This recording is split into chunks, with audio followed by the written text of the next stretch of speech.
Hi అండి. Welcome to my mini blog. నేను చెప్పినా కదా అమ్మ వాళ్ళ ఇంటికి వచ్చినాం, ఒక ప్లేస్కి అయితే వెళ్తున్నాం అనేసి. సో వీడియో మొత్తం చూడకముందే ఈ ప్లేస్ని ఎవరైనా గెస్ట్ చేసి ఉంటే నాకైతే కామెంట్ బాక్స్లో అయితే కామెంట్ చేయండి. సో నేను లాస్ట్లో అయితే ఒక ఫ్రూట్ అయితే చూపిస్తాను, అది ఎంతమంది తిన్నారో నాకైతే కామెంట్ చేయండి. సో ఈ అమ్మవారు అయితే చాలా పవర్ఫుల్ అన్నమాట. సో ఇయర్లీ మేమైతే ప్రతిసారి ఇక్కడికైతే వస్తాము. చూడండి, మేమైతే ఎర్లీ మార్నింగే వచ్చేసినాము, అట్లా 9-10 అనమాట. సో పబ్లిక్ అయితే ఇంకెవ్వరు రాలేరు. ఇక్కడైతే మా నాన్న మా తమ్ముడు అయితే కోళ్ళని తీసుకొని అయితే వెళ్ళారు. ఫస్ట్ అయితే మనము కోళ్ళని బలించే ముందు అయితే మనమైతే ప్రదక్షిణాలు అయితే చేయాలి.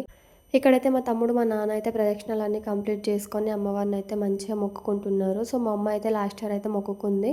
సో ఆ కోరిక నెరవేరినందుకు ఇక్కడ కోళ్ళని అయితే తెచ్చినాం మేము బలి ఇవ్వడానికి.